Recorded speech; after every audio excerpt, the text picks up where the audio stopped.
third and final debate of this election season. This is for the at-large city councilors. 6 running for 4 seats, and I'd like to say we have Jason Groh and Val Gilman and Tony Gross, Chris Sicaranza, Jamie O'Hara, and Jeff Worthley, and thank you so much, all of you, for coming. So my name is Valerie Nelson. I'm on the board of the Lanesville Community Center, and we welcome all of you, and we'd like to thank 1623 as well for live streaming and recording this event. So basically, the way we do this out here with debates is that we send questions days ahead of time to the candidates, and these questions will be read to you before they have 1 minute, 2 minutes, something in that range each to answer them, and we'll alternate starting with a different candidate on a rolling basis. At the end of that Q&A, our basic questions they've gotten ahead of time will allow for a couple-minute concluding comments and their campaign pitch from each of them. And then we're delighted to be able to take questions from the floor. So you'll raise your hand, and then each candidate will have 1 minute to do a response, and maybe at the end they'll have a few concluding comments. I'd like to thank very much our timekeeper first, who is pitching in at the last minute. Doug Parsons is a Lanesville neighbor. And I'd really like to thank our moderator of the evening. Dick Prouty is also a Lanesville neighbor. So thank you to both of you. And let's begin. Dick. Just the format, we've got 5 questions. Some of them are 2 parts. Most of them are 2 minutes each. And one of them is 3 minutes, including a 2-minute and a 1-minute. So that's going to take us for the first hour. And then we've got concluding comments and the campaign pitch for 2 minutes each at the end. So that's where we're going. The first question is basically an introduction of yourself to the voters. What is important for voters to know about your background and the strengths you will bring to the City Council? What particular needs in the community are you personally most concerned about, and which constituents do you hope to be a voice for? 2 minutes each, and we're going to start with Jason. Thank you, and thank you everybody for being here tonight, and Val and Dick. Do we have to lean into these things? As introduced, I'm Jason Groh. I am the ward. What am I? The at-large councilor. Thank you very much. A little rattled tonight. I am 33-year married to Sarah Groh, who many of you know through the open door. I have 3 daughters. We have 3 daughters, Matilda, Maisie, and Jemima, who are all graduated from the Gloucester school system, have done successfully through college, and are now engaging in starting their own lives. I'm a surfer and a beekeeper, so I care very much about our environment. We are homeowners and lived in Gloucester for 23 years, having moved here from San Francisco. As an at-large councilor, I serve as the chair of the Planning and Development Committee, and previously I served 2 terms as a Ward 1 city councilor about 15 years ago. I was the chair of the Budget and Finance Committee then. So I bring a lot of experience in terms of being on the council and understanding the issues that we're facing today. My time on the Budget and Finance Committee happened to be during one of the most dire economic times, and my time on the Planning and Development Committee seems to be the dire housing affordability time. So I don't know if that's my fault or if it's just circumstance. My most immediate concerns are housing affordability. I look around our community and I think, I came to Gloucester with the hope of raising my family here and setting down our generational roots here. And it's becoming increasingly clear that my kids are going to have a really hard time moving back home. And that distresses me, and it distresses me that there are a lot of families out there. Wow, that's fast. The other issues that are of absolute concern to me are economic development, job creation, prioritizing and doing infrastructure improvements that need to be done on a timely basis and before we kick them down the road for our kids to worry about. I'd like to see more aggressive support for people who have housing and food insecurity. We have a tremendous need in terms of poverty and near poverty in this community. And that's it. Okay. That's it. It's a fast 2 minutes, Val. Hi, everyone. It's great to see so many friends and people from all over the community here today. Thanks to Lanesville Community Center for hosting this. My name is Val Gilman. I'm currently the Ward 4 City Councilor. I've been that for 8 years. I've been a Gloucester resident for 54 years, first in Ward 1 and now a Bayview resident for the last 25 years. Married for 38 years. I have two wonderful children who were born and raised here in Gloucester, Casey, who is 35, and Jared, who is 23. I graduated from UMass Amherst, and I have my degree in psychology, and I got my master's degree, an MS from Lesley University, back in 2002. I had a 25-year career in human resources management, all in high-tech companies, including vice president and officer of a Fortune 500 company headquartered in Wakefield. When my child Jared was born in 2000, I retired from high-tech. I completed my master's degree and did some part-time HR consulting work. At about that time, Jared was getting ready to enter school. I got involved with the PTO at Plum Cove, and then someone sucked me into running for school committee. And I served in the school committee for 6 years. I was chair for 2. It was an incredibly awesome experience. And then I took 2 years off. I was on the Gloucester Ed Foundation board and did a lot of other fun things for the community. And then after that, I decided to run for city council. At this time, I'm president of the city council. I've enjoyed serving the community. So what constituent should I be a voice for? All of you are my constituents. What are my strengths? My ability to listen, my leadership skills, and my institutional knowledge and my understanding on how to navigate best practices and legislate needed change. Our needs: more affordable workplace housing, public discourse, community engagement, infrastructure improvement planning and funding, protection and maintenance of our open space, and downtown parking. And I now have been asked to stop, so thank you so much. Thank you so much. Thank you to the Lanesville Community Center, 1623 Studios, and everybody who's here. I appreciate this opportunity to tell you a little bit about myself. I'm a lifelong resident of Gloucester. I spent most of my working career as a commercial fisherman, but also was fortunate enough to be able to be brought into the construction trade with someone who was very patient to teach me how to do that. And then did a brief stint, a 5-year stint at the wastewater treatment plant, where I wound up as the assistant facilities manager there. Now, I tell you those two things, the construction, the fishermen, of course, that's very important to this community because that's where our roots are and where we've always come from. But the construction and the wastewater stuff is really important right now with more construction than we've had going on, more expensive construction, and then particularly the wastewater plant is going to be a big one, and we need people who are overseeing the expenses on that, who know what it takes to build a secondary treatment plant, and I do have some idea about that, having spent 5 years in that career. Married to my lovely wife Abby for 35 plus years. We raised 2 kids in Gloucester. Housing affordability, we have one back at home with us. And so that just tells you what that's all about. There is no housing affordability here for young people like there was in our day.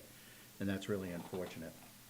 In my family, we were taught, that you had to have a commitment to the community, and that's where I come from. I also come from, in my family, we were taught that if you weren't part of the solution, you were part of the problem. And so that's how I face everything, is how do we solve this problem? And if we can't solve it, how can we at least make it better? And so that's what I think constituents need, is they need a voice who will talk to them honestly and help them process through whatever the issue is and help them make it better. And Chris. Thank you, Tony. Hi, folks. Can you hear me okay?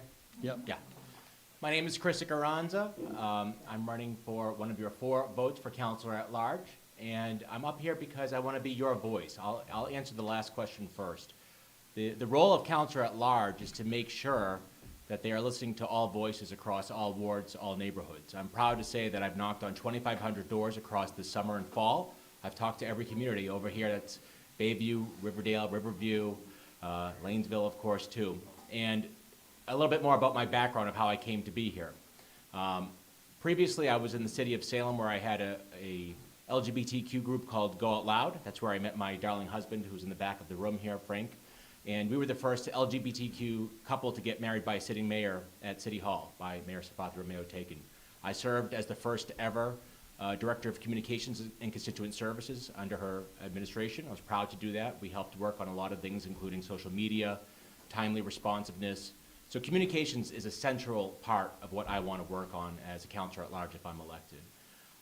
Otherwise, I had the pleasure of serving as the Chief of Staff in the City of Haverhill, Chief of Staff in the City of Salem. I was also, while I was helping to transition between Mayor Romeo-Taken and Mayor Greg Verga, serving in the capacity of doing a transition, I was also going back to school under MMA Suffolk for public administration. So when I tell you that I know what I'm doing in this regard, I hope you can take my word for it. But actions speak louder than words. We have an affordable housing crisis. We have infrastructure that needs to be tackled. We have a crisis of character, frankly, and we have to invest in leaders that are investing in you. So again, I'm asking for one of your 4 votes. You'll hear about from all of us tonight, but I encourage you to consider who you're casting a vote for and who's going to have a short-term and a long-term vision to ensure they're listening to all of you. Thank you. Good evening. My name's Jamie O'Hara. I've been an at-large counselor for 8 years, 4 terms.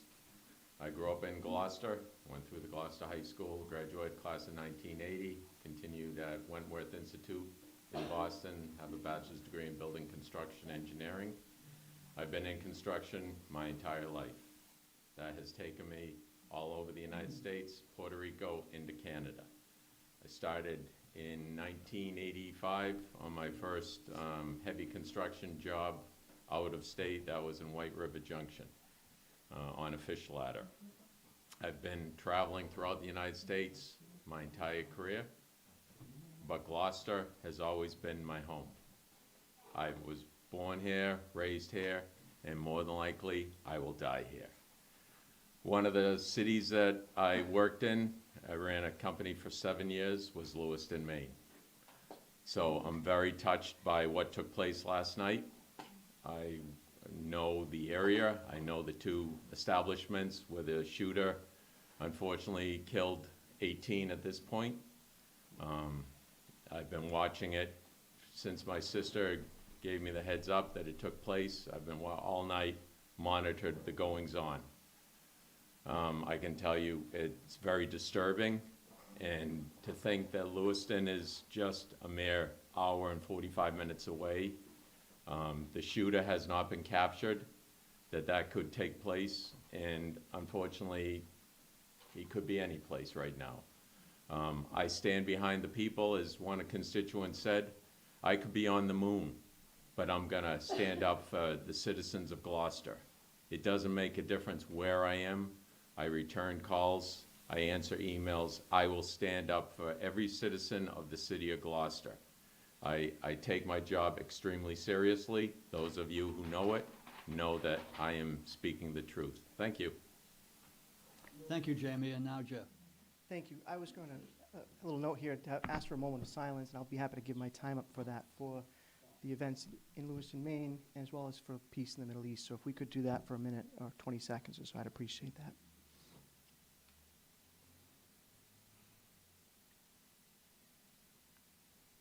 Thank you. My name is Jeff Worthley. I'm an at-large city councilor. I've served this last 2 years, and I think I've served well. But I started my public service, the first time I ran for city council was in 1999. I didn't win. I ran again in 2001 and 2003. Both those years I won. When I come to Lanesville, and I come specifically here, I do feel like I'm coming home in many ways. The first time I ever voted, I voted for Valerie Nelson as your Ward 4 city councilor. That goes back. It goes back. I know. Sorry if it makes you feel old, but sorry. I graduated high school in 1995. I think you were on the council then, and again in 97. So when I was driving here with my kids tonight, they're both with me. My daughter, as we pulled on a high street, said, "Oh no, I miss Plum Cove School," because both of my kids went to Plum Cove School. I went to Beaman School myself. In fact, the tree that's planted in the middle of the rotary at Beaman School, I was the sample student, I guess, that came out and with Mr. Wolf planted that tree. So my roots are very strong here in Ward 4 and in Gloucester. Public service is in my blood. I think if there was a DNA test, I think that would come up more than anything else. My mother was a teacher, a paraprofessional in the Gloucester school systems. Gloucester Schools, I'm sorry. My dad was an education major. Both of my sisters are teachers and social workers. They're twins, and they kind of follow each other when they do that. And I think people know my grandfather, Earl Worthley. Earl and Worthley was a police officer for 37 years and retired as chief. And so it's in my blood, and I don't know anything else other than public service. I actually don't like politics at all, but I like public service. I just want to draw attention to my two kids. My son Jude is in 9th grade. He just got elected class president. And my daughter Lila, who just got picked to be lead part in a play at the drama club at O'Malley School. So they're why I'm running and why I want to stay involved. Thank you. Thank you, Jeff. Next question is on the roles and responsibilities of the city council, and it comes in two parts. The first is a minute and a half. You'll get the same 30-second warning. And this will start with Val, and I'm going to read the question now. The Mass Municipal Association website describes a major role for the city council as the policy-making body in a city whose responsibilities are to, quote, consider the city's goals, major projects, infrastructure improvements, community growth, land use, finances, and strategic planning, unquote. Are there major policy areas you might like to see the city council take the initiative on and be significantly involved with in shaping the future of the city going forward? 1.5 minutes. Thank you. Thank you, Val, for adding this question. I love this question. So my first year in the council, 8 years ago, I was doing a lot of best practices, and I looked at Salem's strategic plan. And what Salem did every year is that they met with their ward councilors, the public, all their boards and commissions, and they came up with a strategic plan, and I was so intrigued. And I sent that to our CAO at the time, and he didn't feel at that point that we were ready to do that.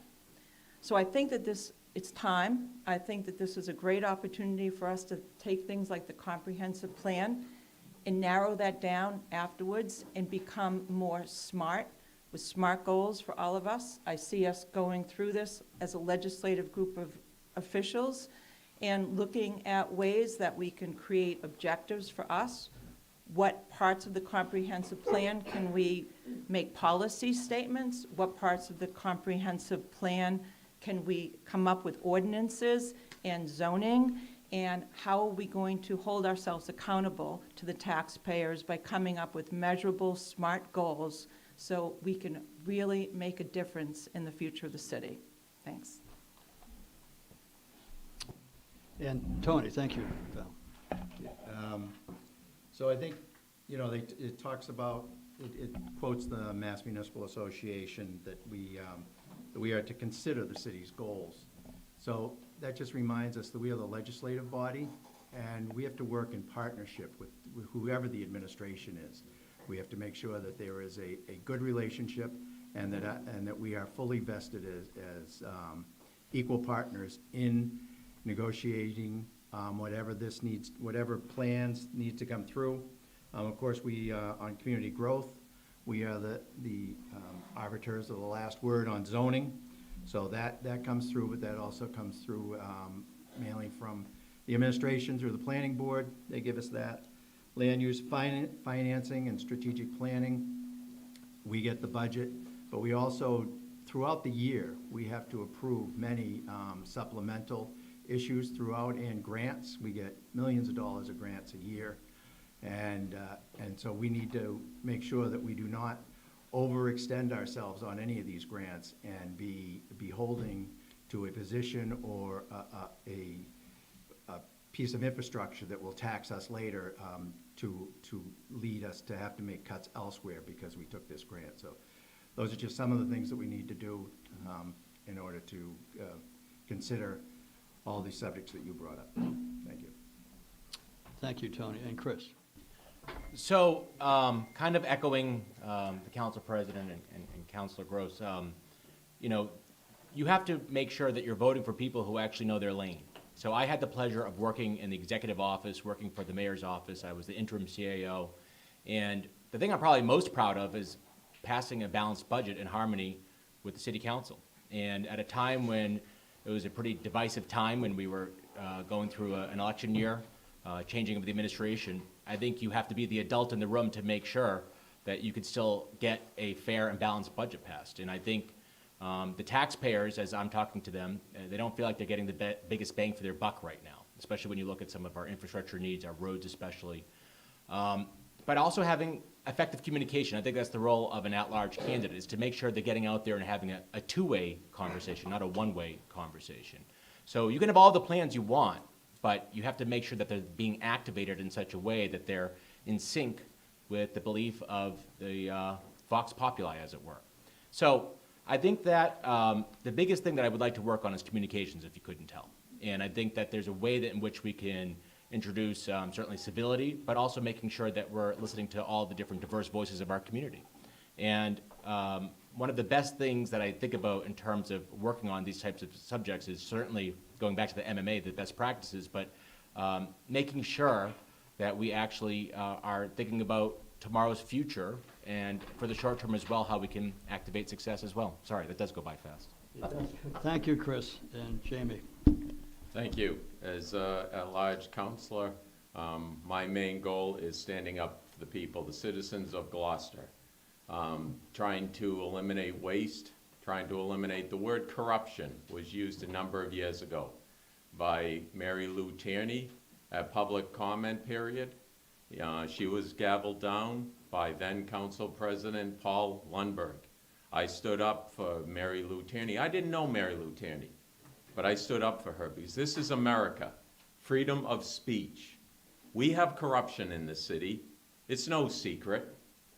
We're looking at 8 units that were built on East Main Street. We as a council voted the special permit down. We voted it down. We did it all by the book. We were sold down the road by our city solicitor, Mr. Chip Payson. Council Gilman knows this.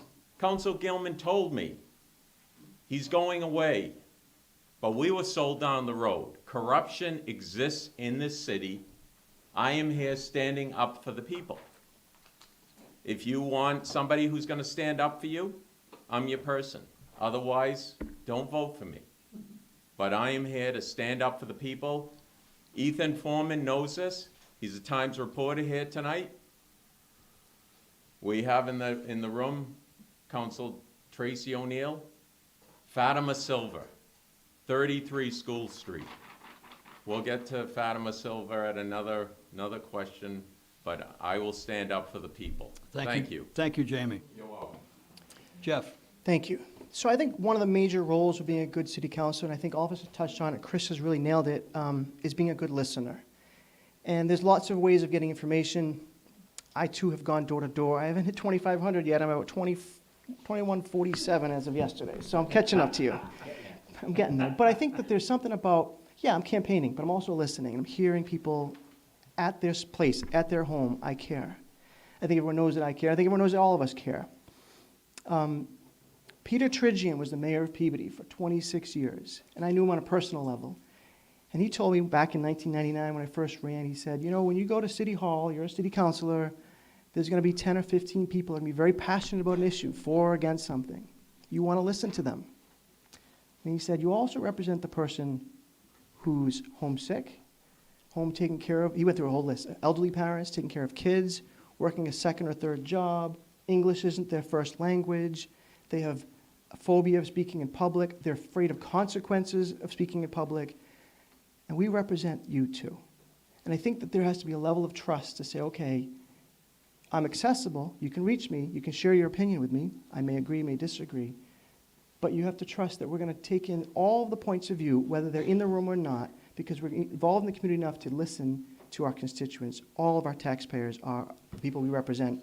There's a lot more to that question, but I think my time is just about up. Thank you. Thank you, Jeff.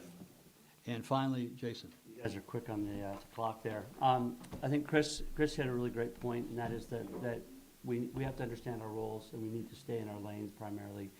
We are legislative. We are a co-equal part of this government. The mayor does what the mayor does in the administration, and the city council has a huge role, as everybody said, in listening to what the community wants. We're embarking on the community planning initiative, the mayor's office and the planning board. We need to use that as an opportunity to establish our priorities, not only for housing and development and what we want to do with our city and what kind of preservation we want to do, but infrastructure needs that we need to prioritize. We have a bad history in the city dealing with infrastructure needs, putting them off and allowing them to get more and more expensive. The problem doesn't go away, it gets worse. So I'm hoping that the council, when we start to get involved with the CPI, will make infrastructure planning a big part of this. Of course, the one big thing that we're gonna have to deal with next year is on the housing affordability list and on is the MBT TOD overlay district. I hope to be on the Planning and Development Committee and have a strong hand in helping to guide that. That's gonna take a lot of community input, and I think we're gonna have a lot of meetings and a lot of opportunities for people to talk about what it is that we want it to be and how it's gonna help and shape Gloucester. Thank you very much, Jason. This next question. Oh, really? Didn't go? Okay, fine. No, you went first. Oh, this is the second one. This is, yeah, we're going, now we're going to do a quick 1 minute. This is the 1 minute piece of roles and responsibilities. You had me there for a minute. Okay. Can you describe what you would see as your role in representing the people who elect you? What is your understanding of when it would be appropriate to approach city staff directly on behalf of constituents or in exploring issues you are thinking about more broadly? And when would it not be appropriate for you to contact city staff directly? 1 minute each, starting with Tony. Okay, my role representing the people. Well, I'll just use one example that's close to this neighborhood. When the taco truck was being threatened, I went home after that meeting we had down Plum Cove Beach, and I wrote legislation that protected the taco truck. I think that that is how we represent the people. We solve problems for them. We don't just air their grievances, we solve their problems. And not only for the taco truck, but for all the vendor spots around the city, to make certain that those spots were preserved for the purpose that they are, for the small businesses that they have. And to approaching city staff, we have to be recognized the city staff can't work for 10 different bosses. There's 9 of us, there's the mayor's office. We have to be respectful of their time. They have, they can't be doing research for us. We have to do our own research. And I think it's appropriate if you have a yes or no question to call them, but otherwise, if you have something more in depth, you should go through the mayor's office. That's how I feel. Thank you. And Chris. So I'm the only non-incumbent up here, so I can't really point to any specific legislation, ordinances, et cetera. But I did work as the interim CAO. I was on the licensing board. I did serve in a few different other roles as well, too. It's about relationship building. And so it's about understanding, again, going back to that phrase of knowing your lane to some extent. But I'm very fortuitous that I consider a lot of these people, they're former colleagues of mine. And so I think I have a different relationship in that regard, personally speaking. Professionally speaking, if the administration sets the tone such that they want to have it go through the mayor's office, that's probably the appropriate thing to do. And as the person that used to put the mayor's report together to give to the city councilors, I know that there's a process to which there's a way to formally communicate and informally communicate. But look, our job is not to create mischief and distractions. Our job is to work in harmony with the mayor's office to work for you. And that's what I plan on doing. If you give me one of your 4 votes, I will listen to you and I will make sure that I can get some feedback in that regard one way or another. But I think there is a professional tactic that you can enable as well. Thank you, Chris. And now, Jamie. Thank you. I'll continue on with Fatima Silva, 33 School Street. Her house burned a year ago. The people have read it. People have mentioned it to me tonight. I reached out to Donald Belcher. That started on a Sunday after Councilor Tracy O'Neill contacted me. I reached out to the homeowner, got her take. I immediately, after speaking with her, I immediately emailed the mayor. I do this because we as councilors do not control the city. I did this with Mayor Taken. I continue to do this with Mayor Verger. I only reached out to the building inspector after he answered an email that I sent to Mayor Verger that said, if you have any questions, contact me. Freedom of information, please feel free. They exist. That email exists. Thank you. Thank you, Jamie. And Jeff. Thank you. So in 1975, voters of Gloucester adopted this current city charter. And section 4-3 says 2 parts. A, that city councilors cannot work full-time as a city employee. You have your job as a city councilor. And B, if you were to, I'm sorry, part of A is if you were to take a city job, you can't take one for 2 years after your term expires, meaning you can't set yourself up for a position that you maybe retire with. The second part of it says, city councilors shall not interfere with the administrative function of the city. That is very different, because I gotta imagine when Gus Foote was city councilor, he wanted to get something done, he picked up the phone, he got it done, right? He didn't wait to get an email back from the mayor, because he probably never used email. That said, I'm looking at a list here of, let's see, 152 requests from city councilors, and if we were all even, that'd be about 17 per. Well, 53 of them have come from me to the mayor, all documented, and most of them got done. So there is a symbiotic relationship with the mayor's office, but there's also the checks and balances. And sometimes that checks and balances means you need to get information that the mayor is not going to say yes to every time. So I think there's going to be a balance between advocacy for residents and working in the system the Okay, way we have great, it. thank you. Thank you, sorry. Jason, 1 minute. All right.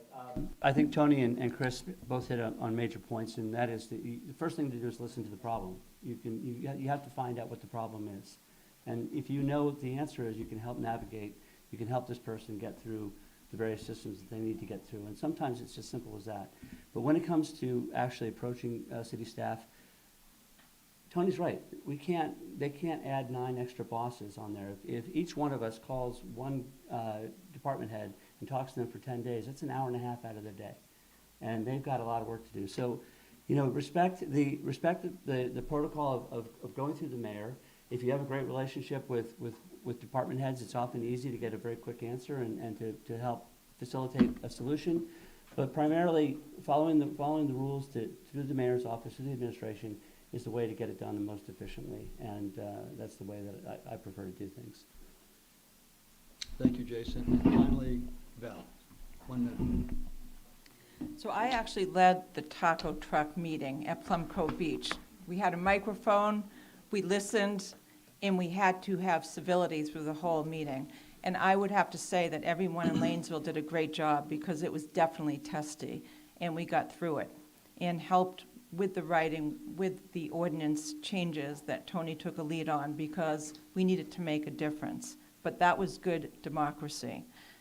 We need to be more than a voice of the people. We need to get things done. And if all we're doing is being the voice, we're not legislating. The only way we can make this city better is to get off our butts and do ordinances, make change, do best practices, and not just complain about it. If we just complain, we're part of the problems, and I'm really sick and tired of that being the norm for us. We need to work together with the mayor's office, but we need to do our job as legislators, or else we are not fulfilling that level of government in the city. Okay, great. So now we're going to move on to the next major question on the housing development, and there's 2 parts to this, a 2-minute and a 1-minute. I'm going to start with Chris. Let me read the question. Residents have been concerned for years about the interrelated problems of affordable housing and overdevelopment. In your view, how do we get into this predicament where so many of us living here and our children cannot afford to buy or rent in the overheated real estate property markets? There are many different policies and investments that could be made going forward. What measures are on your list for actions to be taken by the city government? 2 minutes. Thank you. So, as you've heard from pretty much all of us, workforce housing and making sure that we can keep generational folks here and successful here is a big topic of the conversations. I want to, first of all, applaud the Housing for All initiative, that group. If you didn't take a watch or listen to the forum that we had a couple of weeks ago, I strongly encourage you to watch that, because for those of us that participated in that and gave some answers, I think it gives you a lot of insights about the different tactics in our tool chest about how we can tackle this. There is no silver bullet. There is no magic wand. We have to work together to talk about ways to which we can activate development for the vast majority of us. Now, I'm the youngest person up on this stage. I just had the pleasure of buying a house down on Rust Island, and that has critical needs over there. I think there's a conversation, one of the questions here about Rust Island development, so we'll get to that later. But having the opportunity to buy a house in this community meant that I had to make sure that, first of all, I saved enough money, and that was because as a result of my mother-in-law changing her house into a two-family house. Now, that wasn't an easy thing to do. That was a very arduous thing to do. But we had to do it in order to save up some money. So I also am making sure that I didn't get my secondary home that I have at my property into an Airbnb. I wanted to make sure I was giving an opportunity for young folks to succeed here. I didn't want it to go to Airbnb. I wanted it to go to people that can live here and to sustainably stay here. So we can look at things like zoning. We could talk about ways to have relief. But I think there's ways that we can work with groups like the North Shore CDC. There's different groups out there that are specializing in ways that we can work in sync with them. There's city-owned properties that we're taking a look at. But the long and short of it is there has to be a more comprehensive way that we are discussing these issues in a way that isn't all or nothing. It has to be a hybrid of different solutions. But there is no easy answer to any of this. So we have to work together. Thank you, Chris. And now to Jamie. Thank you. This is a loaded question, obviously. It's a hot question in the city. The city has been discovered, no secret. We as a council have to make it affordable for people first who live here. The existing constituents of our city who are just, a lot of people are just struggling to survive. Water and sewer rates that continue to increase. We increased the water and sewer rate 10% this past year, 10%. I had a constituent call me crying, couldn't pay their water bill. How do they survive? The basic necessity of life they can't pay for. So my first goal is to keep Gloucester affordable for people who live here. Beyond that, obviously we've talked about development. Development's going to happen. I talked to a constituent just to confirm, bought a house 40 years ago, paid $90,000. Today, the house is valued at over $1 million. Is anyone going to object to somebody getting what they can for their piece of property? But by achieving that, we just set the bar again. Somebody buys that, it's two-family house. They have to pay the mortgage. We can't tell them what they can charge for rents. They get what the market will bear. It's unfortunate, but we live in an area that has been discovered. It's unfortunate. People have to work harder. We as a council have to make it affordable for the people of Gloucester to live in our beautiful city. Thank you. Thank you, Jamie. And Jeff, 2 Jake, minutes. could you repeat the question, please? For the benefit of the audience and myself, could you repeat the question? Oh, okay. Thank you. Residents have been concerned for years about the interrelated problems of one, affordable housing, and two, overdevelopment. In your view, how did we get into this predicament where so many of us living here and our children cannot afford to buy or rent in the overheated real estate property markets? There are many different policies and investments that could be made going forward. What are the measures on your list to take to address this problem to be taken by city government? So one of my mentors was Abdullah Kambadi. I think everyone in this room probably knows or remembers him. And he would say, very similar to what you said, Jamie, would you sell your house for the price you paid for it?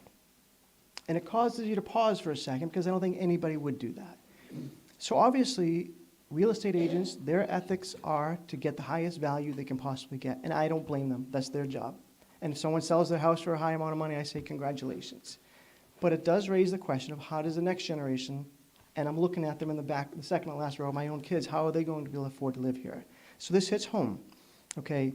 On a personal level, I helped with Habitat for Humanity build 4 homes, two in Lynn, one in Lawrence, and then actually in Gloucester, we went up a floor. It's called Raise the Roof, and it was to add a unit, and it was at no cost to the homeowner because it was deed restriction applied to that. So this is something that's very important, very serious. What are some actions we can take? When I was in the council before, Councilor Kambadi and I started what was called the Zoning Ordinance Review Task Force. And I think, Frank, is that you in the back row? I think you served on it with us for a number of years. And the goal was to look at the zoning ordinance and say, what are the obstacles? What are the things that are going to make it harder for people to build? What can we streamline? How can we make it so that if you want to change something on your property, you don't need an attorney, and you can actually read the language, because it's written sometimes by lawyers who then need lawyers to interpret it. So we started that, but we found out it was very complicated, very, very complicated. We met every Wednesday morning for a year, and we had some positive changes, and we need to do that again. Quick kinds of things we can do. I think we should look at tiny homes, right? You've got a 40,000 square foot lot. Well, if you have that kind of land zoning, you need to build a big building on it to justify those costs. But could you look at a number of smaller units, which then make it more affordable? We'd have to change the zoning code to allow that. I supported the cluster zone development ordinance, and that was to preserve some open space on your property where you could build maybe on to the side. And there have only been 2 applicants for that over the years. Lastly, I want to look at housing in the industrial park for workforce and housing, so people can live above, for example, at Cape Ann Medical Center. I'm getting the flash in the paper. Okay, great, Sorry. thanks, Jeff. Thank you. Jason, 2 minutes. Yeah, zoning is a pendulum. You know, we make decisions that we think are the right things to do for the next couple of years, 10 years, 20 years.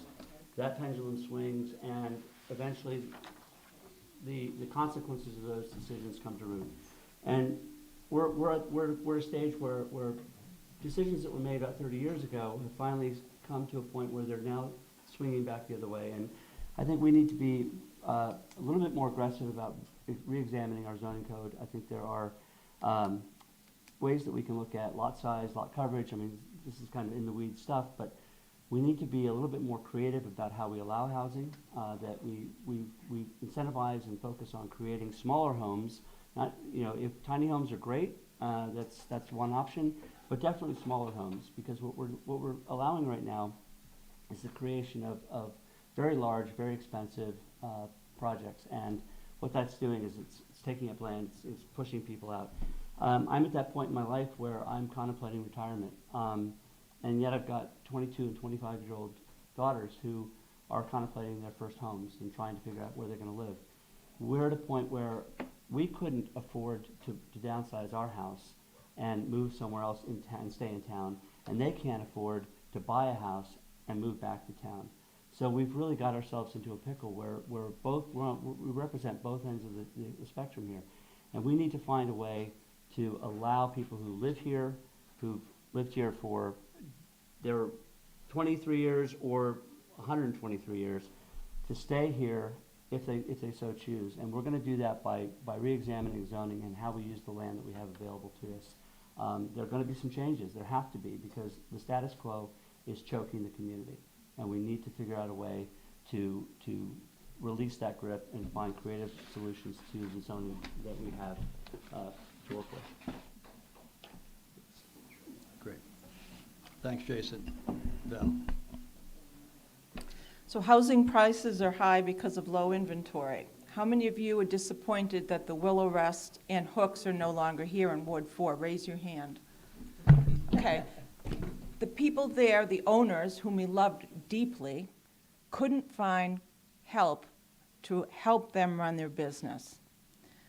Housing is such a huge issue right now. We have a waiting list at the Senior Gloucester Housing Authority of thousands of people right now for rent, 1,200 for rental units, just 2.5 years for normal units. There's no housing stock, and it's really unfortunate. We just can't get away with not doing something about it. I think what we need to do is reasonable. I think we have to get input from the community and the comprehensive plan to take some of the sting off of the polarization that people are feeling right now. I'm looking forward to that. But we have to be willing to take a step forward. And the zoning that we had planned for the TOD under 40A, Chapter 40, 3A, Chapter 40, yep. Give me 10 seconds on that slip, Doug. Thank you. But what we need to do is truly understand that zoning is for zoning matters. It's not for production. What they're asking us to do is zone for it. It's not to have to build 11 halyards and 2270 times 8 people. It's not that. So we have to get the facts straight and understand it from the beginning, because we haven't done that successfully. And when we can do that together as a community, we're going to have a better feel for how this can be reasonable, provided we are checking into the issues of parking and water and all the other things. So we have to make sure we're doing that, but we need to do that. And it's my time up. I want to talk more. Doug, I'm sorry. You have some more time coming. Tony? Yeah, we all know how we got here. It, you know, we watched, I watched, you know, for decades, you know, housing people coming in and bidding over asking price, you know, decades ago, more in the outlying areas, but I lived downtown in the building we had, 3-family. It increased the value of that property also. So it just, there was a domino effect throughout as the more outlying areas, the more desirable for people of wealth could come in. So this is also, it's part of it, you know, how we got there. It's a national issue. It's not local. It's a national issue. Let's face that. But, you know, how can we, what can we do about it? So one of the, you know, there's many issues that we need to do, and hopefully with the comprehensive plan, I would hope that the community can get together, and, because you can't have affordable housing without building more housing, even if it is just deeded affordable, it's still more houses that's being built, so we have to allow that. The market has failed us. We can't, you know, market rate housing is not going to get us out of this predicament. But, where was I going with that? Anyway, today, I did, like I said, so on the comprehensive plan, we need to use that to get the community together to decide who we are and who we want to be. Do we want to be a bedroom community, or do we want to be what we always have been? We also have to face the fact that our main industry that for 400 years sustained us coming out of the ocean is no longer a viable option to be our sole source. And so, you know, geographically, we were great for that. Geographically, we're not so good for attracting other businesses. So we have to worry about that also. But I also want to say that, you know, I put forward a short-term rental ordinance this year. I took it back so that we could rework it a little bit and bring it forward. And then also today, I was, all right, I'll talk about that later. Thank you, Tony. And, yeah. So now, yeah, Chris. I You started off. began, okay. Okay, now we're on Part B. So we're going to start with Jamie. And Part B is, do you believe the city can and should, that's can and should, play a role in encouraging net zero and environmentally friendly housing in the city? To answer that question, no question, we should be. Technology has come a long way, solar, geothermal, there are definitely areas that we can implement, but we also have to take into consideration your neighbors that are looking at what is being installed. So we have to do it with reason. But a green home is definitely favorable. I would support it. But most importantly, we have to keep the city affordable for the people, however they get there. Whether it's green technology or not green technology. We don't live in an area with neutral climate. We live in an area that's cold. And the end of this weekend, we're looking at snowflakes. This 70-degree temperature obviously is abnormal. We're going to be looking at 30-degree temperatures. We burn oil. We're not going to be heating homes with solar, but geothermal is an option. Thank you. Jeff? Thank you. So the city of Gloucester is a green-friendly community, and the state has now authored legislation, it's called the Stretch Code, that's going to be asked of every city and town if we want to adopt it, which would make building codes a little more stringent for people to build homes that are green-friendly. In anticipation of that, I put forward a piece of legislation that was passed just recently. It's called the Renewable Energy Ordinance for the city. So when you look at, for example, we have the new school building over in East Gloucester, it's solar ready, but there's no renewable energy as part of it. So the ordinance that I put forward and met with the Clean Energy Commission for 5 months, and the city council adopted it, says that any new city building, any renovation project requires that the city consider renewable energy and everything. And so I'm glad that passed, and it didn't always have everybody's support, but it's on the books now, and it would mean that if we were to regulate businesses and residents, they can't say, the city of Gloucester's not doing it, why are you making us do it? So that was the lead piece of that, and I'm glad to see that move forward. Thank you. Jason? Yeah, I Thank think you. absolutely, yes, we should be looking at every possible way and opportunity to adopt green technology, and Jeff said right. The state, we already have adopted the stretch codes. They're going to be renewed, and we have to make sure that the city continues to be a part of that program, so that we use the latest technology, the latest expectations in terms of building to maximize that opportunity. Jamie's also right that we have to remember that this stuff all adds cost to these houses. So if we're simultaneously looking to try to build houses that are affordable, but we're putting too onerous expectations on becoming net zero too quickly, then we're at cross purposes. We're not able to build proper housing that people can afford, but we're also trying to be climate aware, and we're going to have to find that balance. But I think the stretch codes are a great opportunity to do that, and anytime the technology changes and we have the opportunity to review that, we should be doing that. Great. Val? So, yes, of course, net zero refers to the balance between the amount of greenhouse gas that's produced and the amount that's removed from the atmosphere. And it's really important that anything that is part of this is backed by credible action. Today, on the MMA website, there's a document that was just released yesterday by the climate chief from Massachusetts. And he predicts, and he's mandating, that net zero occurs by 2050. And I believe that we in Gloucester can do a better job in making some mini steps that are strong and progressive like we already have. We have a sustainability coordinator. We have people like our partners from Town Green, UMass Maritime Station. We've got the Clean Energy Commission, which is awesome, and the CARP that they've developed. And these are the subject matter experts that we can continue to partner with and come up with some mini steps so we can be progressive and maybe be ahead of the ball game, because we're good at what we do. Thank you, Val. And Tony? Yeah, so, yeah, we do participate in the stretch code. The new stretch code that I think we are gonna have to adopt is a whole lot, has a whole lot more meat into it, and which does come with, as has been spoken before, about expense. You know, Gloucester did hire a sustainability coordinator this year. She's working very hard.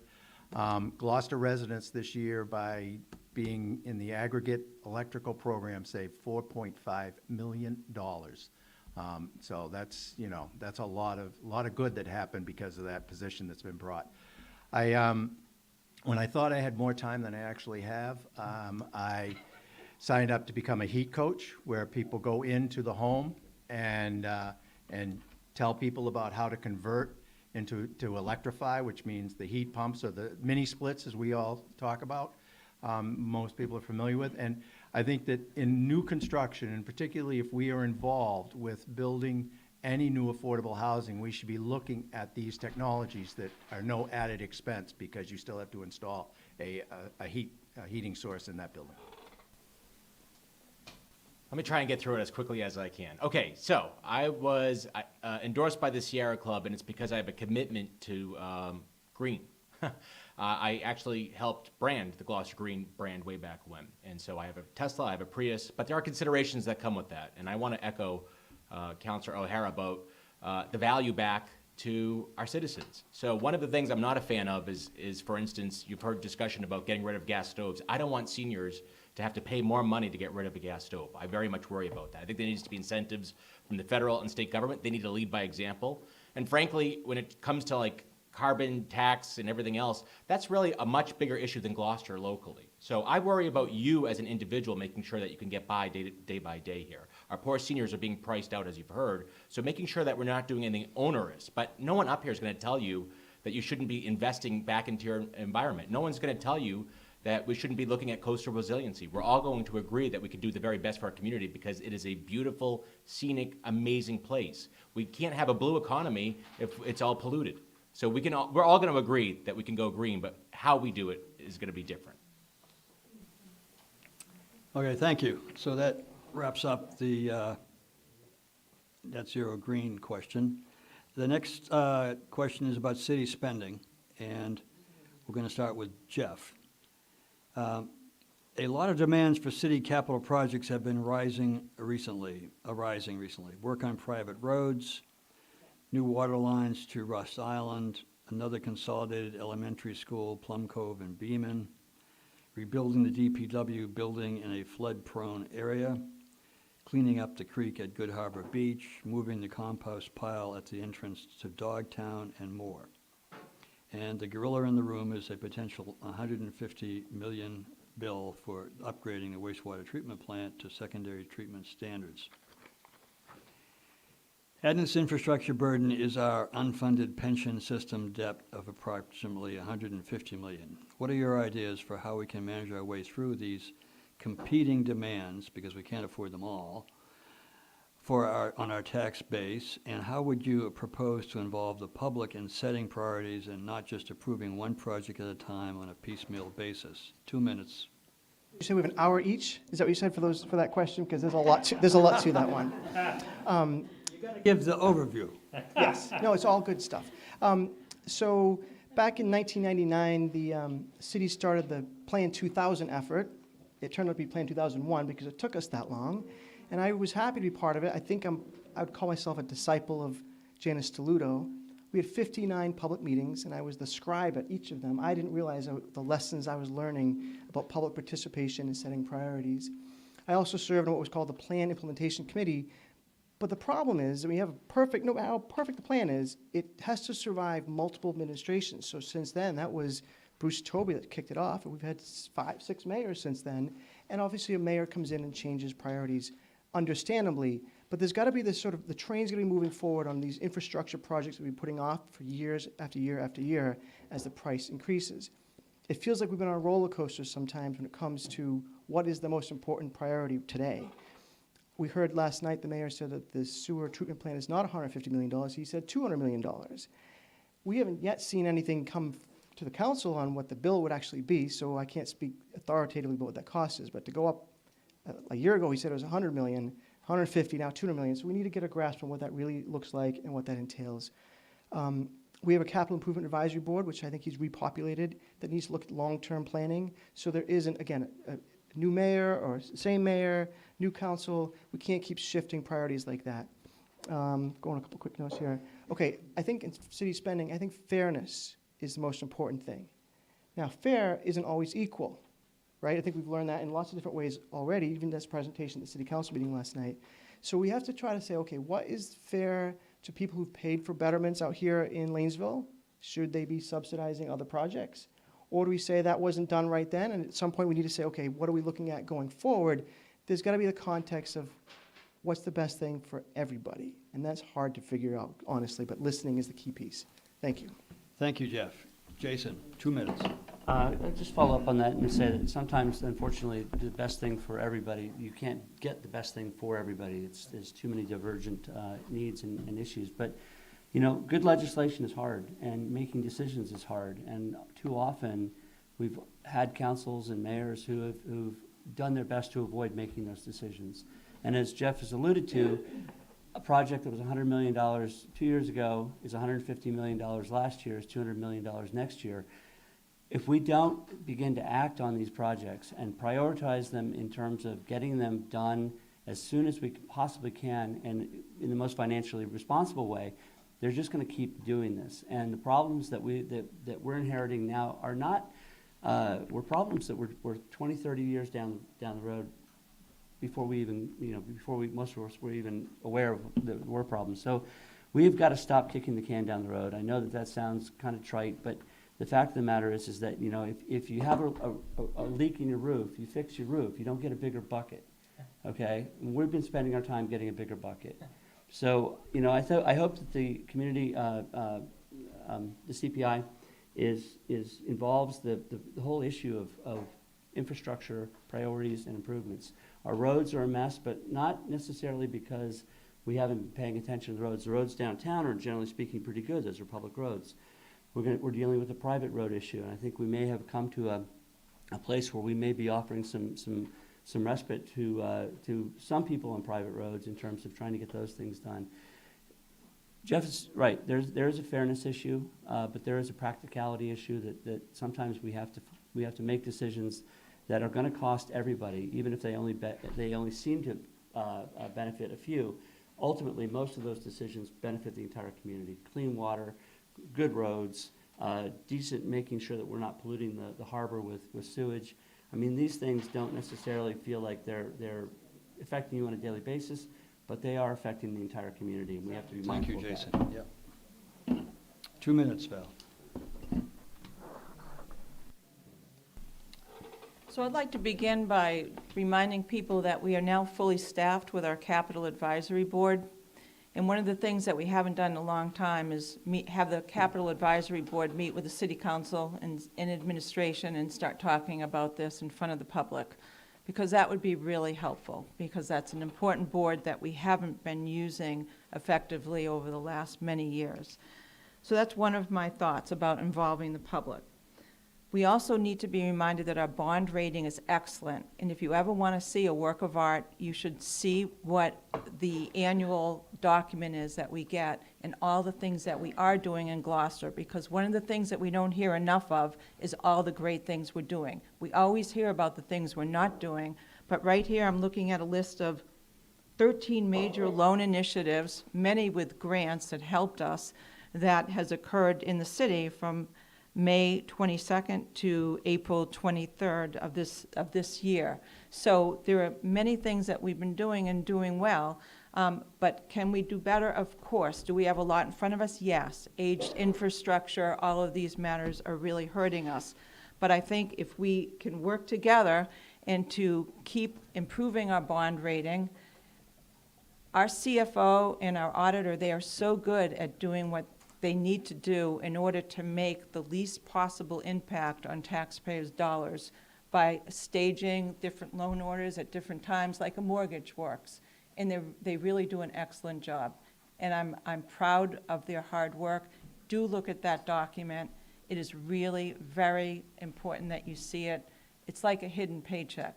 Lots of things that we're doing that people just don't know, all the things we're doing, because all you hear are the bad things that aren't happening. There are a lot of really good things that are happening. Did I go over? Yes. I didn't have my glasses on. No, wait. Sorry. I'll interrupt you next time. more- I thought it said 30 seconds, I'm Tony, sorry. I forgot the question after. That's a stalling technique, I know it is. You want me to repeat it? No, put my unless the audience wants it. But, we're talking about all the burdens, all the financial burdens that we have here. And they're not insignificant. And we need to have, serious people sitting on the city council who oversee and approve some of the, an awful lot of these things as they come, well, all of them when they come. That's one of our main purposes, actually, when they comes from the mayor, the mayor's office and the administration.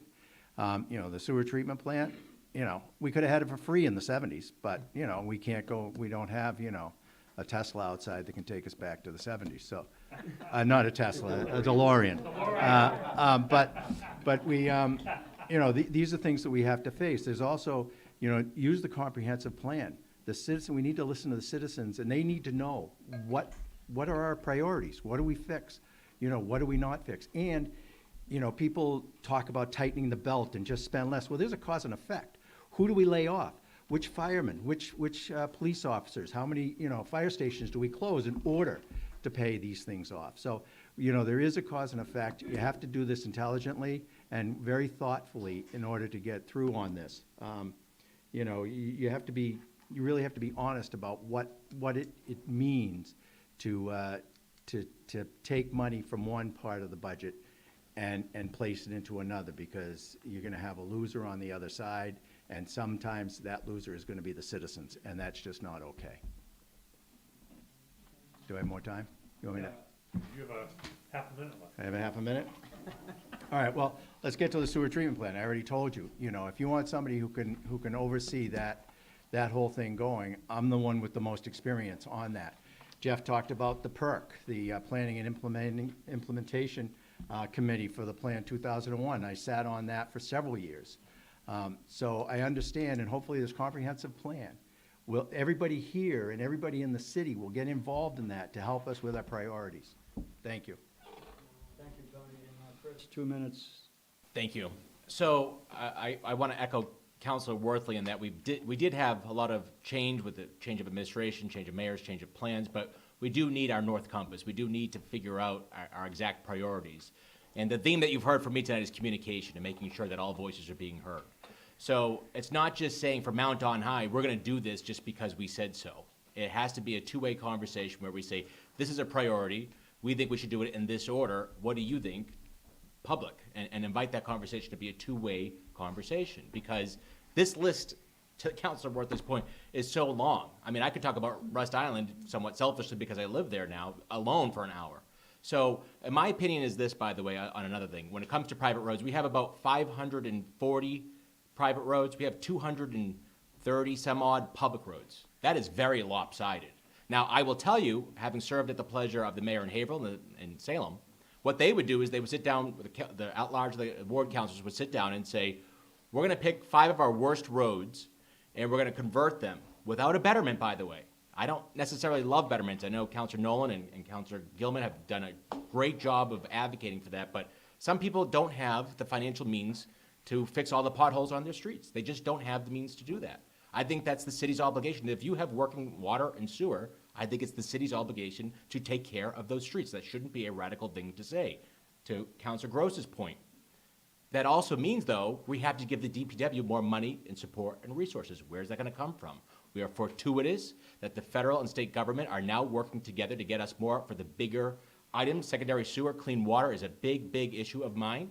But I do think that we have to have conversations about priorities and the ways that we get there. But I feel confident that rising tides lifts all ships. We can do this together. And I want you to believe in leaders who can actually get the word out to get it done. Not just to be naysaying, not to have fights amongst one another, not to have fights at city councils, but to actually get it done together, folks. Thank you, Chris. And finally, Jamie, Thank 2 you. minutes. Thank you. The mayor of the city of Gloucester controls the majority of the spending. He or she hires, fires employees, sets pay scale, bonuses, sign-on bonuses. That's the mayor. We do not control that. Coach Belichick of the Patriots sometimes has been said taking people off the scrap heap and seeing what you can get out of that person. A lot of times he has been successful. Mr. Jimmy Destino, the past CAO, said the city of Gloucester has some of the richest employment contracts in the Commonwealth of Massachusetts. Do we need to be paying the employees to hold that classification? I don't think so, but we achieved that. And that's just plain wrong, because you are paying for those people, and they're all, mind you, they are all servants of the city, as I am a servant, and all the city councils, we are servants of the people. So we, the council, do not have a whole lot of control over the budget. We see the budget. It's typically reviewed in a couple of meetings. Very little public participation. What I can suggest, we have a good audience, but the people at home, participate in city government. Show up at the meetings, particularly the budget. Look at the budget. We react on what you people want. If no one shows up, guess what happens? The mayor gets what the mayor wants. But if the people show up, we listen. I can tell you, we will all listen, but very few people show up. We meet in a city hall. We met Tuesday night. I can tell you, it was warm outside. I was cold. It's a very uncomfortable environment. People show up at 7 o'clock or 6 o'clock, whatever the meeting begins, and they may be full of vinegar to fight, but after 20 minutes, they've had enough, go home. The hybrid has worked tremendously. You look at the numbers, people participate. But I ask people, the city, to get involved in your city government. Thank you. Thank you, Jamie. Okay, now we're, the final question. This is 2 minutes each. 7 seconds each. I put my glasses on. 2 minutes each, and we're going to try to hold you to that because we're creeping into the 8 o'clock news here. So 2 minutes each, and we're going to go Jason and right around through Jeff. All right. 2 minutes starts now? Pitch. Pitch. You know, I'm approaching 60. I know I don't look it, but I first got into politics because I was concerned about where my kids were living and what was happening to the community, especially around education, and that was 15 years ago. 15 years on down the road, I'm now concerned about where my kids are going to live and whether they can be here. And I look at every issue that comes to the council through the lens of how is this going to impact my children's Gloucester 20 years from now? Are they going to be able to continue to live here and have their families here like I did with mine? And that is really my guiding star. I want to know, how is this going to impact their lives? Because at the end of the day, 20 years from now, I'm not going to be here. You know, a lot of us aren't going to be here. But the consequences of our actions are definitely going to be here.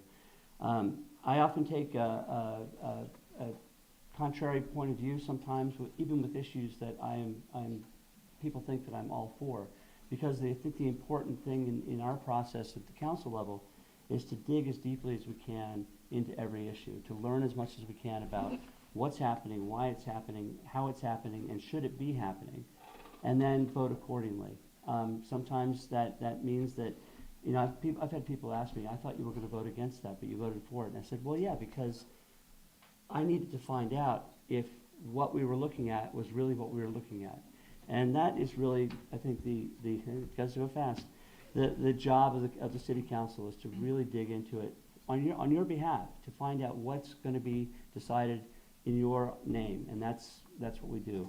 I've been on the council for 6 years now, 4 as a ward councilor, 2 now as at large. I'm asking for one of your 4 votes. I do my homework, I work hard, and I really try to make sure that I understand the issues that we're dealing with. And I hope that shows in our results.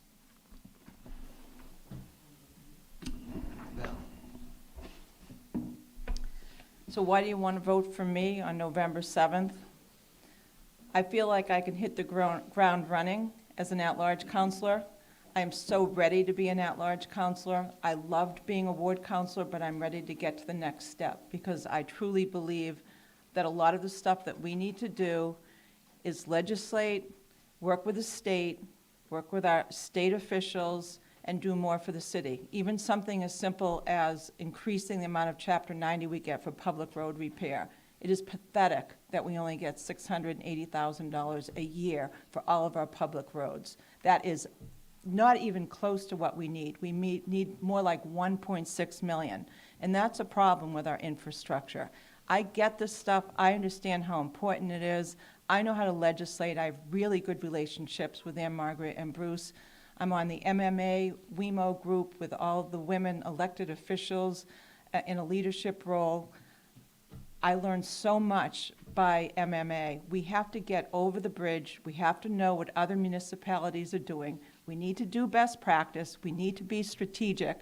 We can't just sit in our little cocoon and then just go to our meetings and see what pops up from administration. We need to be leaders, and we're not doing that as well as we could be. So I'm ready to hit the ground running. Something else I want to say is that I held the first budget meeting, pre-budget meeting here in this room. Thank you to Val Nelson helping me set it up. And we actually strategized and asked questions in terms of what our budget priorities were.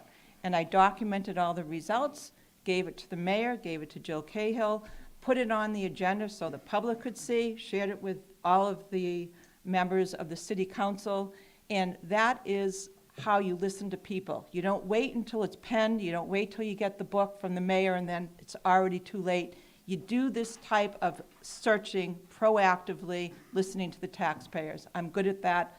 I ask you for your vote on November 7th, 2023. I'm the only woman running for at-large, and I'm 4th on the ballot. Why do I do this? I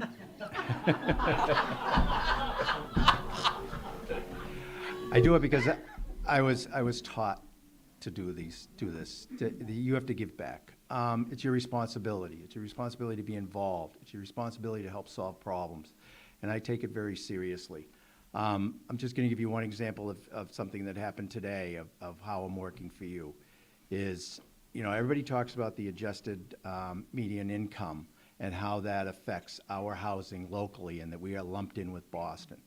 Well, I called and spoke with Congressman Moulton's office, set up a meeting with the Housing Urban Development, and had a conversation with them, the mayor's office, community development, the grants administrator for the city, and 4 members of the head of HUD, of Housing and Urban Development, and their regional director, their field office director.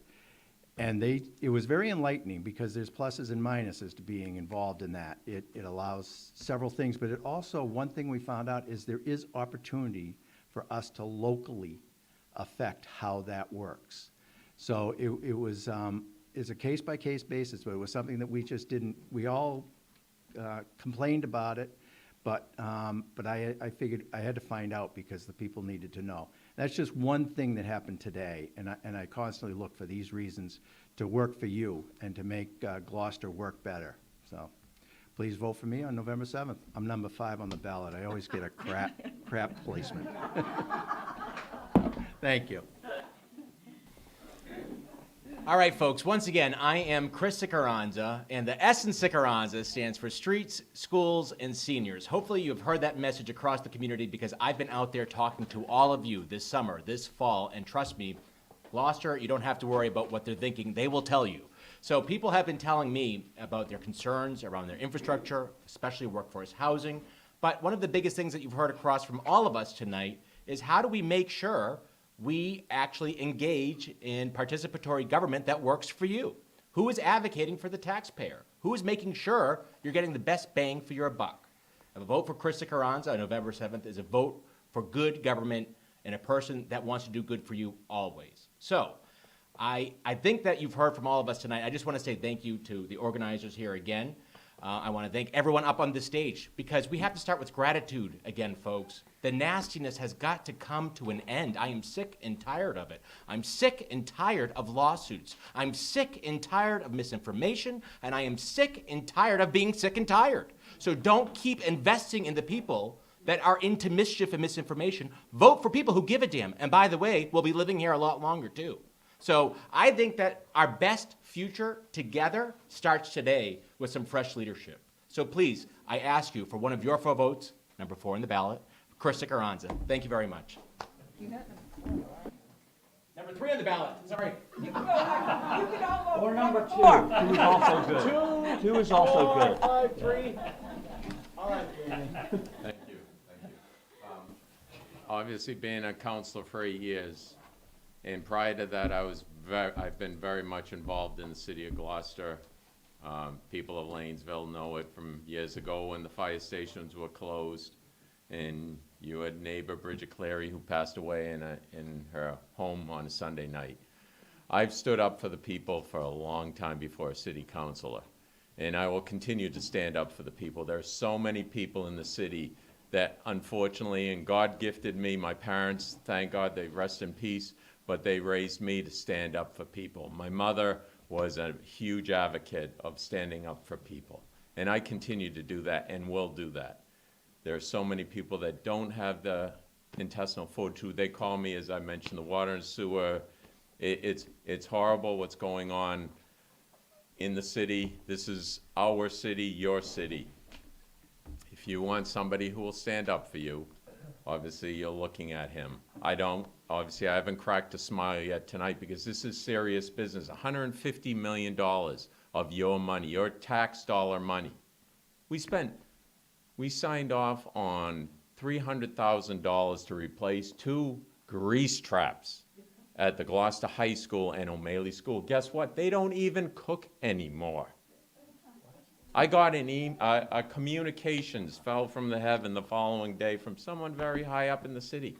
Jamie, you were right on in voting against it. Myself and Tracy O'Neill voted against it. Obviously, it succeeded, so you spent $300,000 on grease traps that the city didn't need.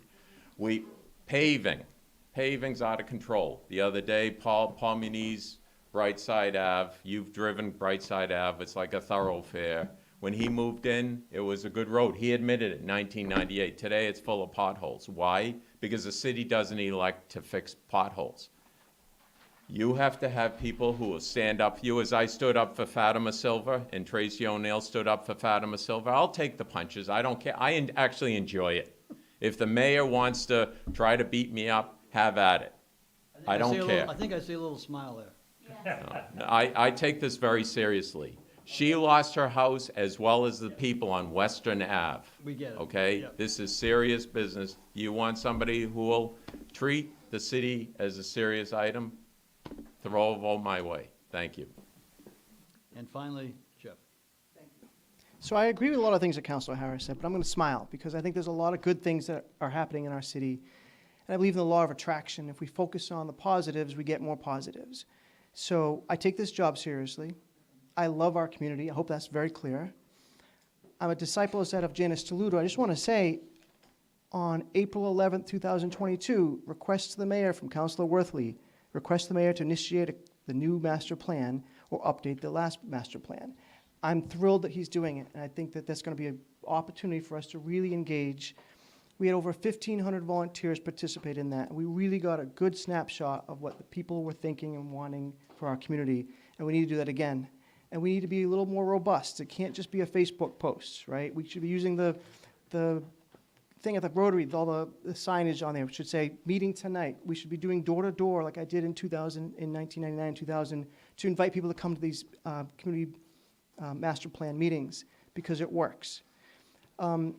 So I want to say, after I served 4 years in the city council, what I did each time after that, and I think Councilor Gilman and O'Hara were part of it, I conducted a new council orientation, volunteered to do it, because I do know the city charter, I know the zoning code, I know the code of ordinances, and I know how to lead, I know how to legislate, I know Robert's Rules of Order. All those things are helpful in a new city council.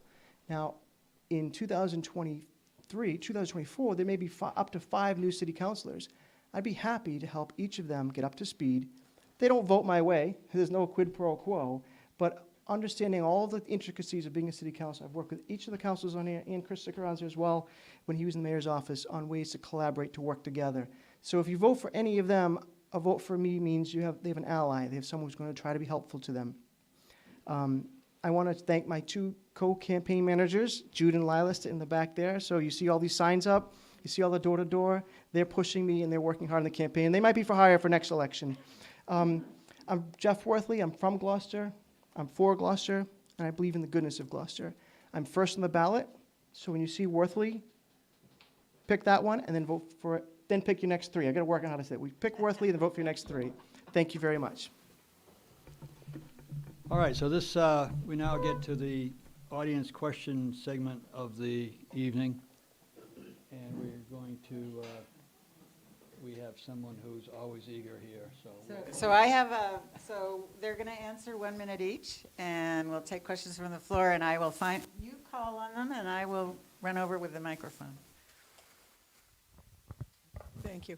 I would like to thank Tony. I knew I had read about your approach on the AMI, so thank you for looking into that. I hope there's some success there. The densest area of our city is the downtown. And currently, according to the state, we're at 7 units per acre of density. That's what the current build-out is. We know that the state is requiring 15 units per acre. At 2-family by right, we are currently at approximately 17 units per acre. So we meet that requirement. But we have to go to 3 units per acre, 3 units or more. Has anybody done even a back-of-the-envelope calculation of what the minimum 3 units would bring us to density? And is there a maximum cap density, and what is it? So we're going to give this one to Jason.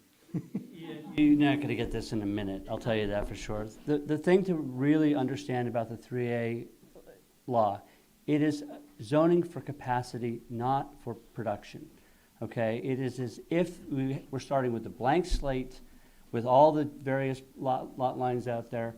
What could be built if you put together a by right zoning ordinance for multifamilies?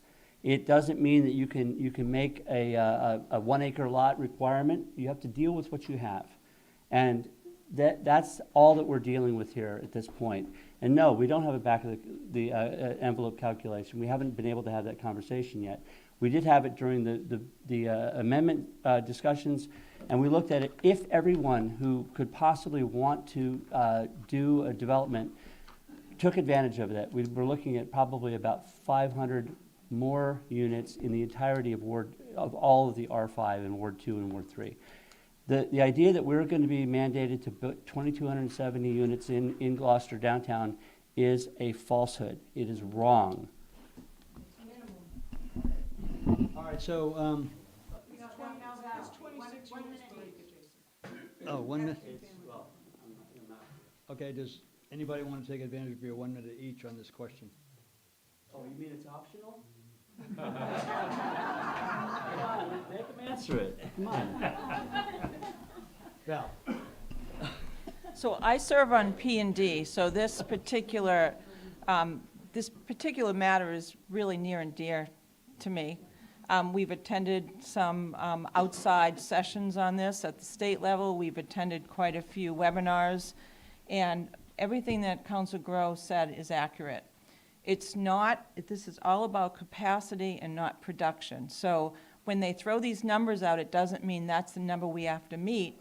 That's not how many we're going to have. What it is, it's telling you that we have to zone to allow that. So if you have 20 houses like this on a street, how many residents do you think would take advantage of converting from 2 to 3 family by right? How many do you think would probably do it? Maybe 1 or 2?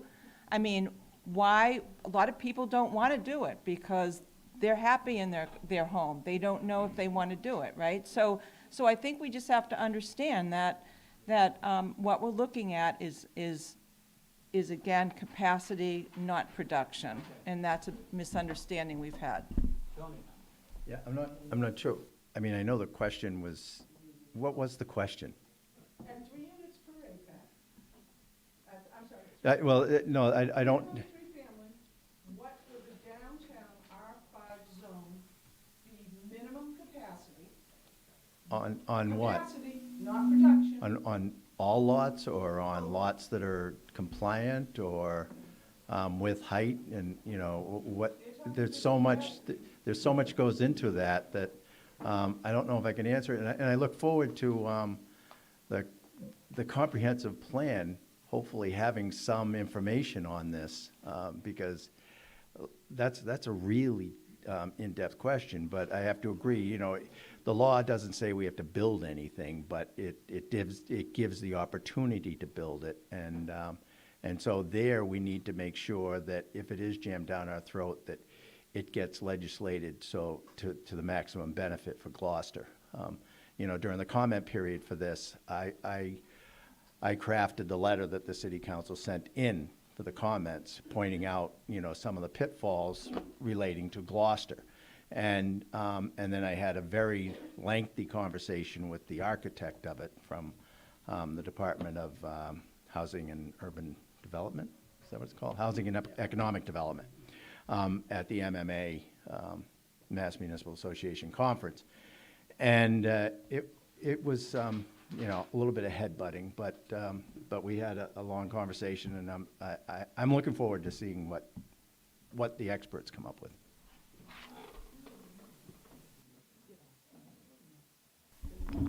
Thank you, Patty, for the question.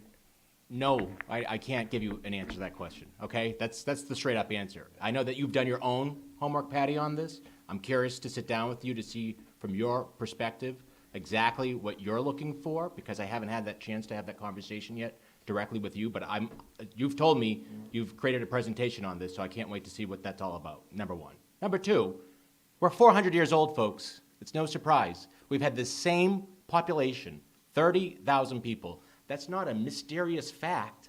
That's because we had more density. We had more people living in 2 and 3 family homes. And by the way, we didn't have these big parking requirements either. When I was in Haverhill, we waived that.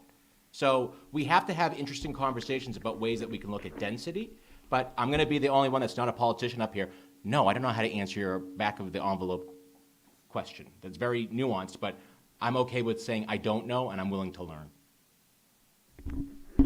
Thank you, Chris. Tony? Jamie. Thank you. Patty, it's obviously a very, very difficult question to answer, but the bottom line is we add additional dwelling units. The average person consumes 105 gallons of water a day. And with that said, a year ago, we had a water crisis. We built additional dwelling units, 105 gallons a day. The 2,270, that's a number that, as Councilor O'Neill says, that's a minimum.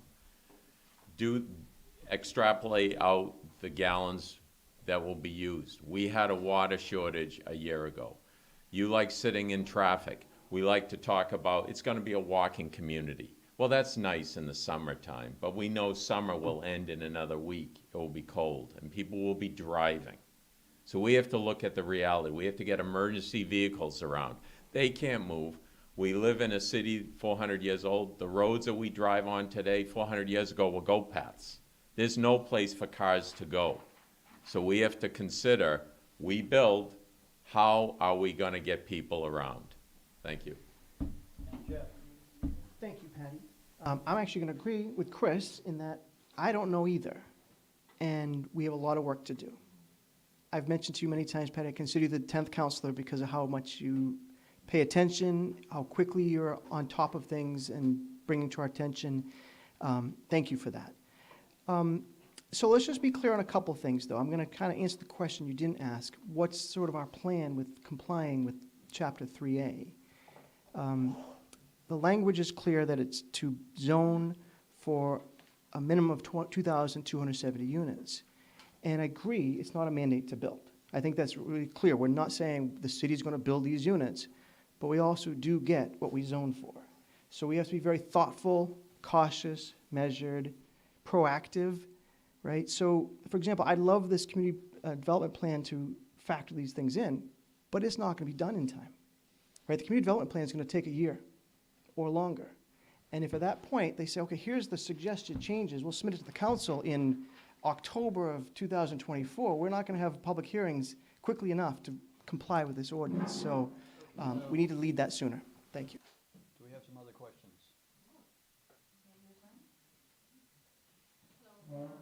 I'm a Gloucester homeowner and a resident, and my question is, even though you're talking about capacity increases and no production increases, the production is going up. We live downtown, we see it firsthand. We're being impacted on all fronts. Traffic, more increased traffic. The population of Gloucester doubles in the summer, and now it's going to get even more with all the housing boom that's happening downtown. And two things that really worry me as a homeowner and resident in Gloucester is the quality of life. Actually, many things, but I'll boil down to three. Quality of life, like, being able to live in this, quiet environment where there's no constant noise and sirens and drunk people walking around. The other thing is traffic. Traffic is a bane on our existence. We can't get in a good day in the summer, or actually the other day, to YMCA crossing, Gloucester Crossing, without sitting in traffic for 25 minutes. That's like unacceptable, and that's only going to get worse with all the housing production that's already happening downtown. So I think that you should not dismiss that. We want this council, whoever gets elected, to keep in mind. Yes, I have a question. To keep in mind that the traffic is only going to get worse, and like, what's your vision for traffic? And also, is this 20 Main Street housing that's been a big hot issue behind our house, that's going to cut down trees. So there's less greenery that you see there. And that's going to create heat island, make us really exposed to heat more and more every year. So what's your vision for traffic and for making Gloucester greener, the downtown Gloucester greener, striking the balance between the housing production that is happening and, protect us from heat? Start with Val.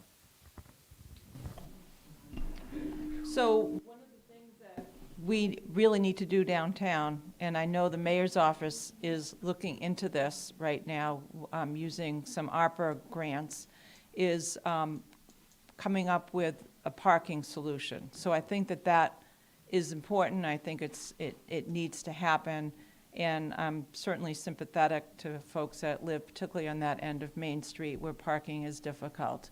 So I'm confident, and I'm looking forward to seeing that. and what comes out of it. In terms of green space, that's part of the open space plan. We were all last night at City Hall, many of us, almost 100 people, and we were talking about green space and how we take particular land and make sure that we have enough green space. Right now, we're looking at what's going to happen with the East Gloucester School when it's demolished and what type of playground we want there and how it's going to look.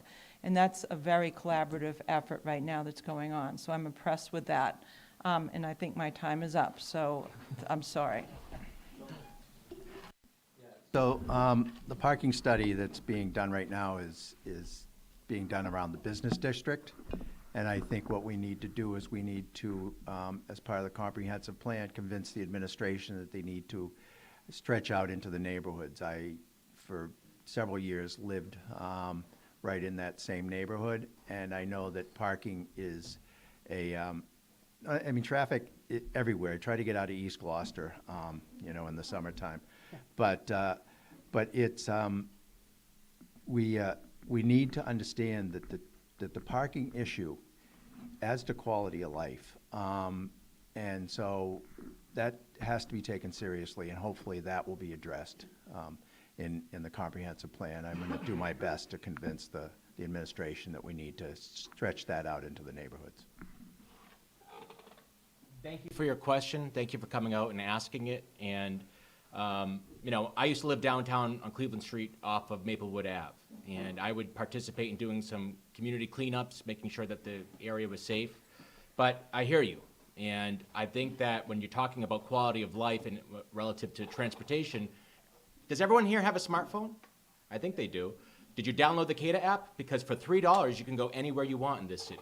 So we're not talking about the alternative means of transportation that nobody's using because no one's been communicating that we have it. Why is that? I've been focusing on communications about the tools that we have right now that we're not using. So we need to do a better job of making sure that when it comes to placemaking, that people actually know what the tools are. When it comes to development, it actually is something that if we're taking away trees, we should be replanting them. That's an easy initiative that we should be doing, that I'm going to make sure as a councilor we're going to be doing a lot of replanting of trees to make sure on that front. But when it comes to seasonality, we have to make sure that we're looking at seasonal data such that we can go to the state and advocate for the monies and funds that we need. And we're not doing that now. We need to do that. Again, as I've mentioned, 400-year-old city, roads that go past. The most important, and I've said it more than once tonight, is everyone needs to participate. No one wants to see this traffic, but no one shows up at the ZBA meetings, the planning board meetings. Things go through. If people participate, this city will be a different city. I can't stress that enough. People at home participate. Patching the roads, the private roads, that's allowed by state law, but people do not sound off enough. To answer your question, we need to stand up for the residents. These developments, the developers are coming in, they're coming in to make money. They don't care what they leave behind, but they leave behind a lot of headaches. People, Chris mentions CADA, that's a nice reality that's out there, but how many people travel on CADA? Most of the buses are going around empty.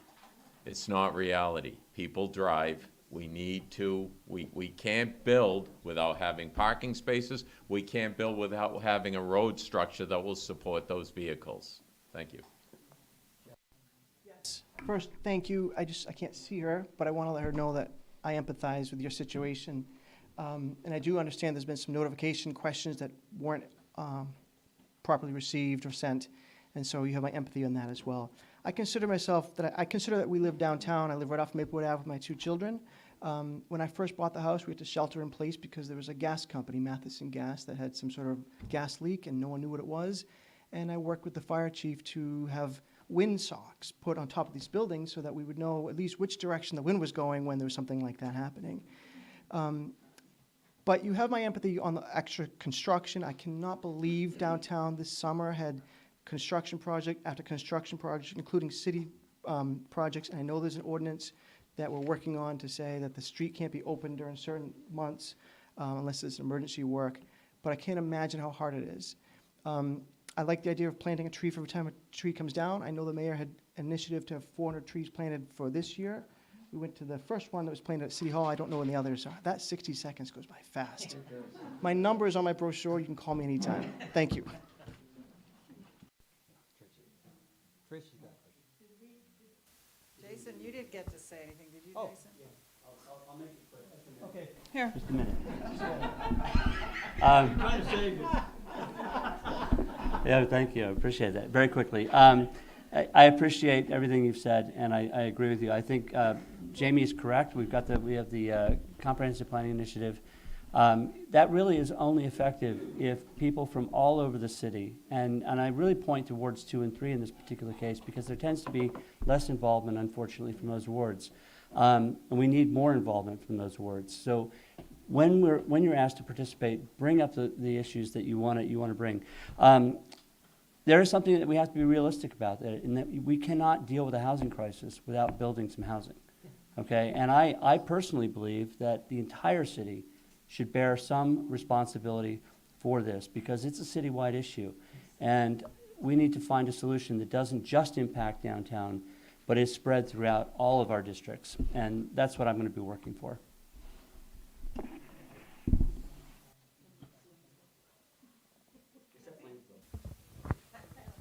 Thank you. Excuse me. Hold on. This question, excuse me, this question is for Councilor Gilman and Councilor Gilman only. Objection to a question that is just for me. I don't think that that's fair to the rules of debate. Just ask her a question. I'll monitor. No. I'll So monitor no. who answers it, Tracy. Then don't ask it. Okay, she's not going to ask. Okay, good.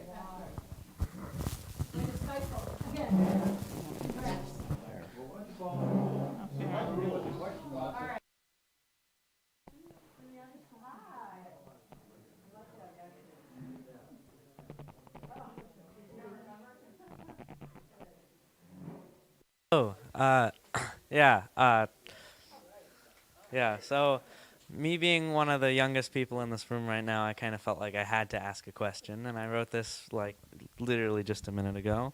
So, do you believe that large apartment complexes are the answer to affordable housing, and do you think building homes on smaller properties are the answer? If large apartment complexes are the answer, where do we build them, and where do we get the money to build them?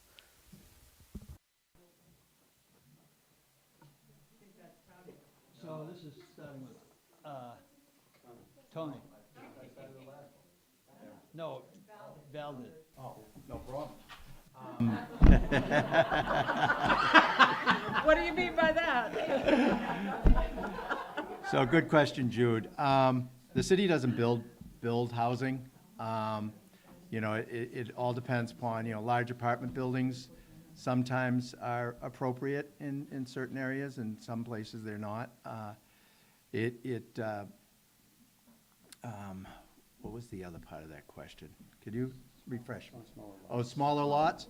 I think less than smaller lots. What we need to think about building more affordable homes rather than maximizing on the lots. We need to think about, you know, let's build houses that will work for families that are moderate. We don't need to have such expensive homes that have, you know, every imaginable a luxury in it. We need to build homes that people just can live in and have them be priced that way. So that would be, I don't know how we can, I don't think we can zone it, but if we can try to make the city be more compatible for that and emphasize that, so. I don't have any answer on the tall buildings, on where they would go, but. So, thank you for the question. It's nice to see a young person stand up and ask a question. Thank you for that. So I just want to dispel one rumor right now. Halyard, I believe, is the third largest revenue maker for the city. I'm going to say that again. The third largest tax revenue for the city. So we shouldn't be demonizing things. Good people live there. I know the people that live there. They vote, they participate, they get involved.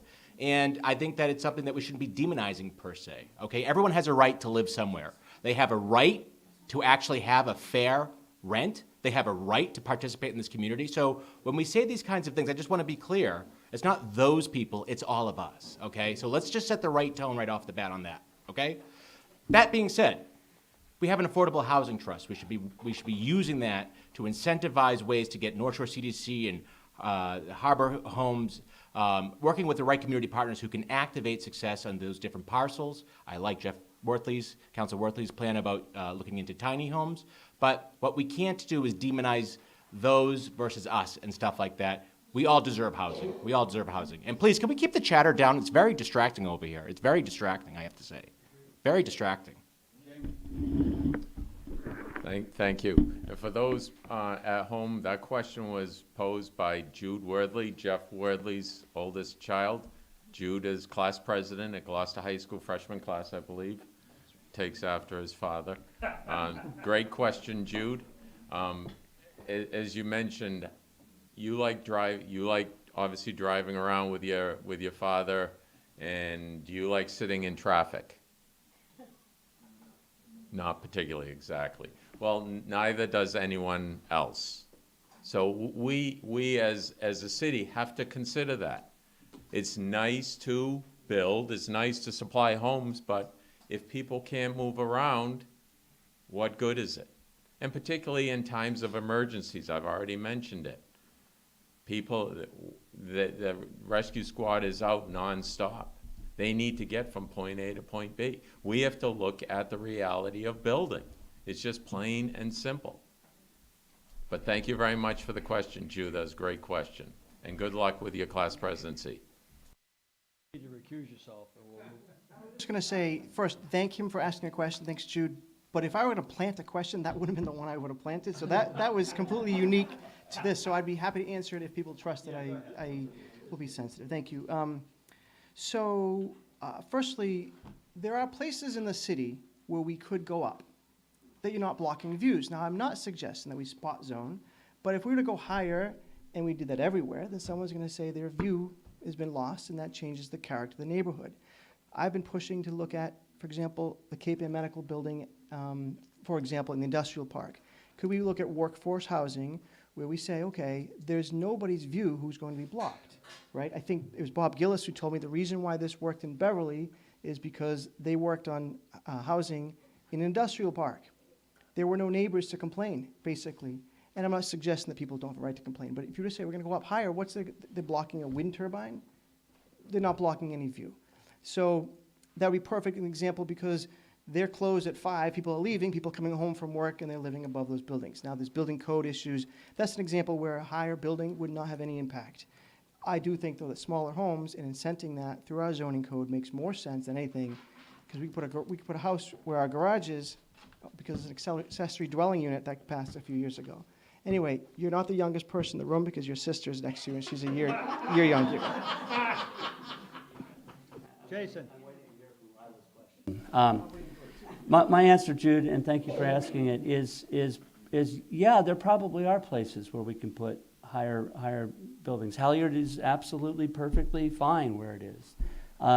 There's also ways that we can manage lot size use and how we use and how we authorize the use of your how much land you can use on your property and incentivize the creation of multiple units in order to utilize more of your land. So you're giving incentive to create density within existing property. So there are definitely things, these are all things that we have to be looking at. And I think for the next years, we're going through the CPI, but also just in general, we need to be thinking very, very much out of the box and creatively in terms of how do we utilize what we have, how do we accept that organizations like Habitat and Action, the apartment complexes downtown, they fit in very nicely downtown and they work. There are places where this can work and we should encourage it where it does.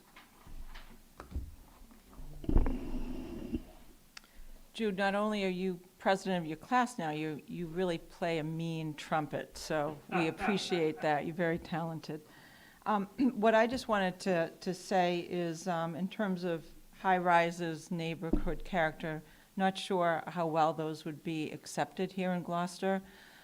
I do want to make sure that we're all aware that we have a cluster home policy, an ordinance, and that gives people an opportunity to maximize their open space, but maximize the amount of housing as well. So they can be very successful as an alternative. So if you read the Housing for All questionnaires that we all filled out, there's one question that actually talks about that. So I'd encourage you all to read everyone's answers, and you can compare those of us who filled out the survey. So thank you.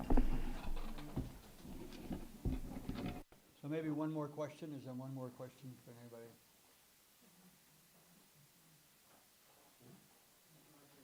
Here we go. Martin.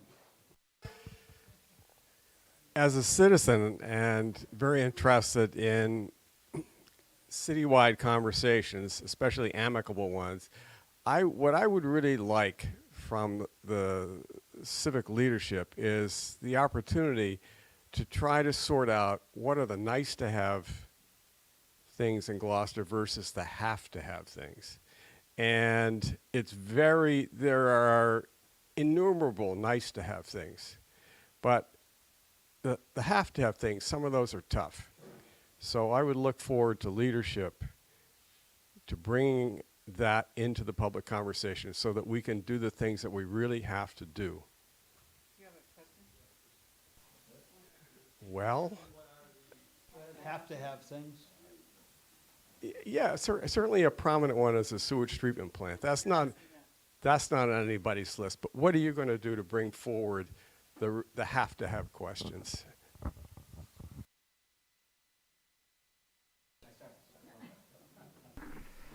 Thank you for the question. You've heard from me tonight that I believe it starts with communication, and then it also starts equally with respect. And we had a big question earlier that listed a good quarter of the major infrastructure problems and situations we have in front of us. But to your point, there's different ways that we can get it done. There's the comprehensive plan, there's the master plan, but plans can't collect dust. They have to be activated, and it takes, as you've heard from me tonight, two-way conversation such that you can actually enable that success for the short term and for the long. There's ways to tie into grants. There's ways to tie in with your state delegation, your federal delegation. And I'm encouraged that we can actually have the right group of people to get stuff done. But, making sure that your voice is heard starts with the fact that you have to have leadership that's willing to have a fair conversation about the practicalities of it. Because to Jamie O'Hara's point, Councilor O'Hara's point, there's going to be consequences if you move money around. So, it's just about that. A balanced budget has to have that word, balance. So I appreciate the question because it all starts with that word, respect. Thank you.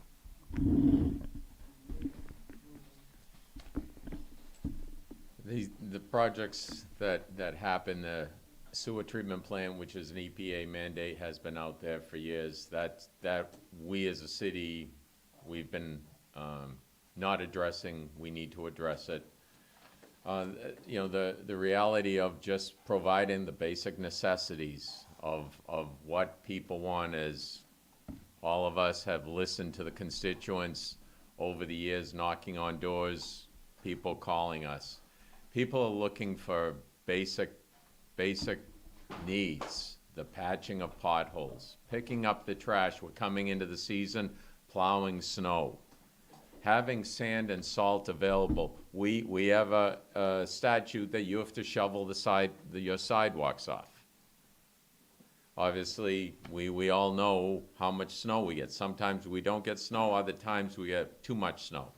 But that mandate exists. You are obligated to remove that snow from your sidewalk. We don't even provide sand and salt. We did years ago. But the basic necessities that the taxpayers can provide for themselves, we as a council have to obviously advocate to the mayor to provide that. Because again, the mayor of the city of Gloucester controls literally everything in our city. Thank you. Thank you. Martin, I've been in your fan club for at least 30 years now, and you and your wife do remarkable work in our community. Thank you. It's a good question. I think we have to provide education, okay? That's a requirement, and it's also a human right. We need to provide fresh drinking water, sewage processing, trash removal and recycling, police and fire protection, safe roads, and economic environment that allows for jobs that then allow people to have those jobs and can afford to live in Gloucester. You also need to elect city councilors who listen. I don't think that's a want, I think it's a must-have, councilors who can listen and have demonstrated that. That's why I'm running, that's why I'd like to earn your vote. Thank you.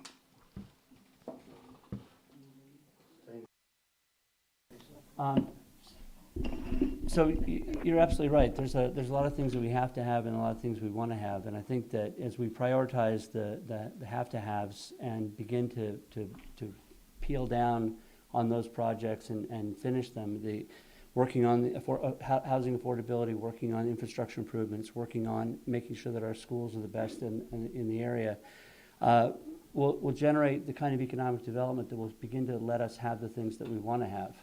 And I think that what we want to have is we want to have a community where people can afford to work and live and have jobs that pay a reasonable wage. You know, the minimum wage is terrific in Massachusetts, but it's not anywhere close to what people need to live. And I think we need to be working on a goal of making this a community where people live, work, and be. And that be part of it is very important, you know, to really enjoy the beauty and the wonderment that we have around us. But it's pretty difficult to do that when you're working 2 and 3 jobs. So I don't know if that answers your question, but. Martin, I think it would be a good question for those in BNF to ask that question when loans come forward, because I think that that's helpful. I'm looking right now at 13 things that we have approved, and most of them for sure are have to have. Fire department equipment, truck and ambulance, police station, Rose Baker roof and IT infrastructure inside. The roof is falling apart. Water and sewer infrastructure in Mount Pleasant surrounding side roads. I was there doing door-to-door yesterday, and so many people are grateful that that's finally happening. Citywide IT improvements, replacement of windows and doors at O'Malley, flood mitigation at wastewater treatment plant, which was part of our MVP plan for municipal vulnerability. GHS flood barrier. I mean, so many of the things on this list are really have to have, but I do think your question is important, and I will suggest that to the BNF folks, Tony's here, and so is Jeff. So I think that's a good question to ask. Thank you. Yeah, Martin, we all have to ask that in our own lives all the time. And so that's a very, very important thing that we need to move forward, particularly with, we also have, we just don't have the sewer treatment plant that's coming. We have all of our buildings that require ongoing maintenance because we know exactly what happened when you do deferred maintenance. We went way behind the 8 ball and cost us, 5 times as much to catch up. So, that's a have to have. But we really need to work with the administration who comes forward. And I think, the last couple of years, the administration's been working on previous projects that were in the pipeline. And now we need to have, as we did before, we need to have the 5-year capital plan of must-haves, what Gloucester needs to move forward. There's also a character piece to this that should be added into the must-haves that are not necessarily life or death, but anyway, that's for another day. Well, I think we're going to wrap it up now. Yeah, and I think we should all give a big round of applause for our candidates.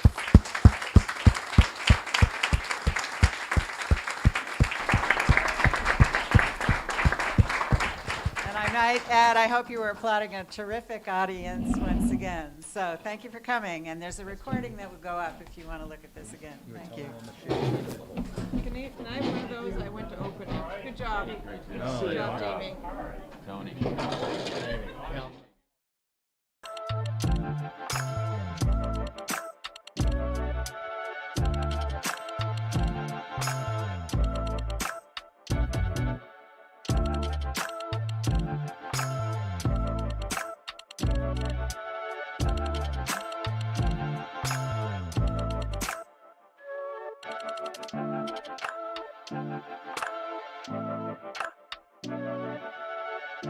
you.